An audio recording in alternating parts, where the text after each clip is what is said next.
Ciao ragazzi, welcome back to my channel.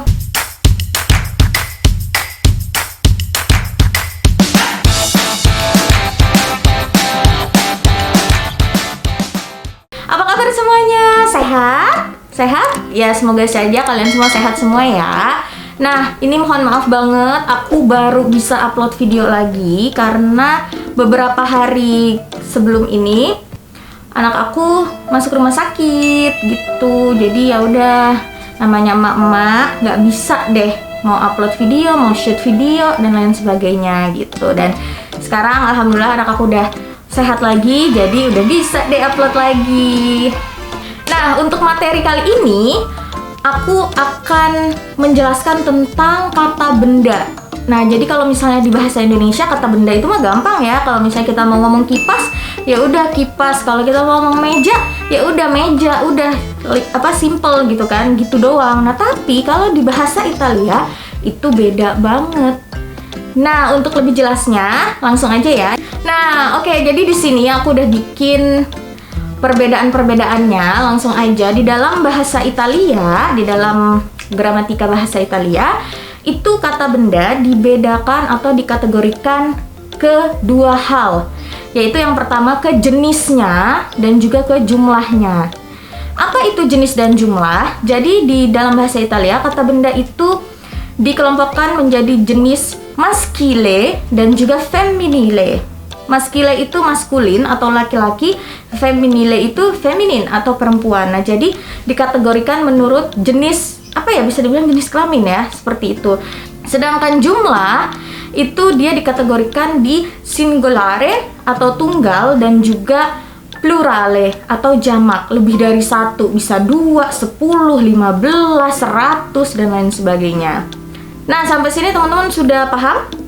Paham dulu ya. Jadi kata benda di bahasa Italia itu dibedakan menjadi laki-laki dan atau perempuan, dan juga jumlahnya dilihat dari jumlahnya, dia tunggal atau satu atau banyak, jamak, lebih dari satu. Oke. Nah, sekarang gimana nih kita bisa tahu yang mana nih kata benda laki-laki atau maskile dan juga yang mana perempuan atau feminile? Jadi kata benda yang termasuk kategori maskile atau laki-laki, hampir semua kata benda yang berakhiran dengan huruf O. Gitu. Contohnya apa? Libro atau cavallo. Libro itu buku, cavallo itu kuda. Tuh kan O kan belakangnya. Nah, terus kalau feminile, hampir semua kata benda yang berakhiran dengan huruf A. Belakangnya itu huruf A. Seperti apa? Casa, terus juga sedia. Casa itu rumah, sedia itu kursi. Gitu. Jadi yang berakhiran dengan huruf A itu feminile atau perempuan. Nah, terus di sini kalau O dan A itu masih dalam bentuk singolare atau tunggal. Jadi cuma satu, misalnya satu rumah, ya udah casa gitu doang. Terus satu buku, ya udah libro. Nah, terus kalau misalnya nih ada banyak bukunya atau rumahnya ada banyak, itu yang huruf di belakang, misalnya nih kita yang maskile, bisa dilihat teman-teman. Yang maskile, untuk yang dia tunggal atau singolare itu berakhiran dengan huruf O. Sedangkan untuk yang plurale atau jamak atau lebih dari satu, itu huruf O-nya diganti dengan I. Untuk yang maskile atau laki-laki. Contohnya libro.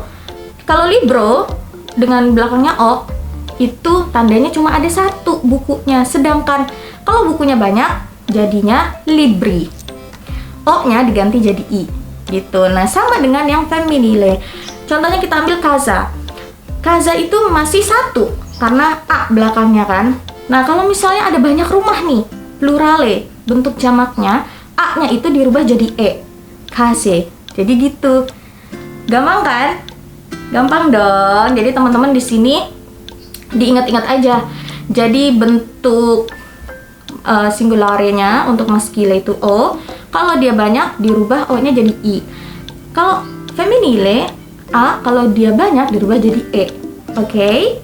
Nah, sekarang ada juga kata benda di dalam bahasa Italia itu yang akhirannya itu bukan O, bukan A, tapi E. Huruf E. Nah, kalau huruf E itu kita bisa dibilang gimana ya? menghafal sedikit kali ya. Karena kata benda yang berakhiran dengan huruf E itu bisa ada yang maskile, ada yang feminile, ada yang laki-laki, ada yang perempuan. Nah, contohnya nih ya, yang kata benda yang berakhiran dengan huruf E yang termasuk kategorinya maskile atau laki-laki, itu contohnya adalah fiore, dolore. Fiore itu artinya bunga, dolore itu artinya rasa sakit. Itu. Sedangkan yang berakhiran E tapi dia femminile atau perempuan, contohnya adalah televisione atau religione. Televisione itu TV, television, televisi. Religione itu adalah religion atau agama. Gitu. Nah, terus di sini gimana sih cara membedakannya? Jadi, hampir semua kata benda yang berakhiran E dan kategorinya maskile atau laki-laki itu berakhiran dengan kata ore. Jadi kayak fiore, dolore, allenatore, kayak gitu. Tapi tidak menutup kemungkinan ada juga nih yang nggak pakai ore tapi masuknya ke maskile, contohnya balkone atau balkon gitu. Tapi hampir semua, sebagian besar yang berakhiran ore itu adalah maskile atau laki-laki. Nah, sedangkan yang kata benda berakhiran E yang termasuk ke feminile atau perempuan itu berakhiran dengan zione, sione, gione, seperti itu.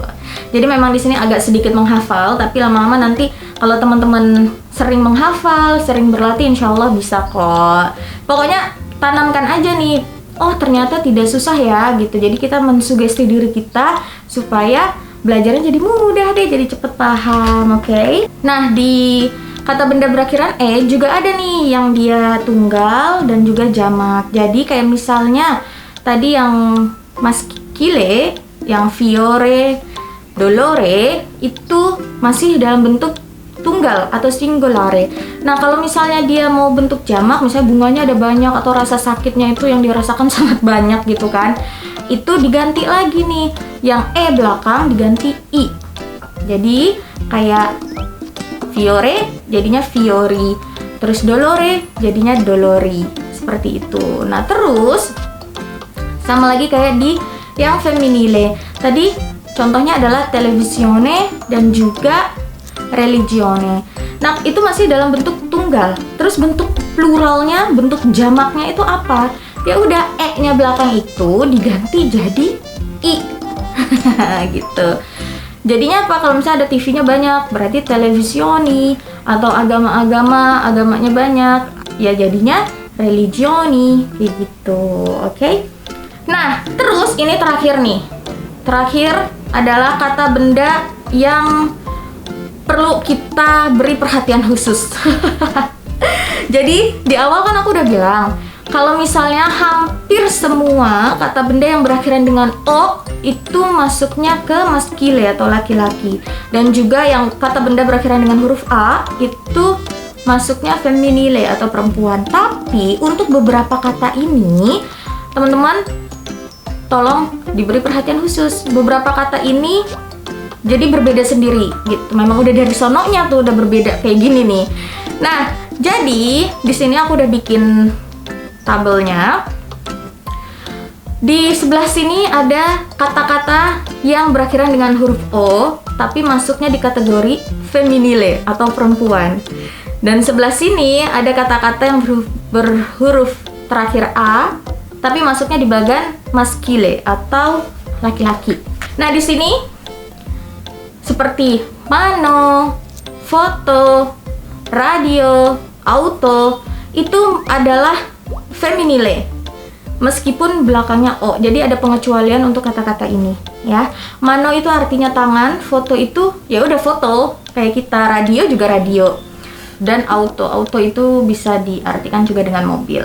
Dan sedangkan yang di sebelah sini yang berakhiran A tapi masuknya dia maskile, laki-laki, seperti problema, terus programa, poeta, terus juga cinema, itu masuknya ke maskile, ke laki-laki meskipun belakangnya A. Jadi tolong di sini teman-teman dihafalkan gitu untuk pengecualian beberapa kata ini. Nah, seperti problema itu adalah problem atau masalah. Programa itu program, poeta itu penyair, dan juga cinema itu adalah bioskop. Tuh. Nah, jadi gimana teman-teman?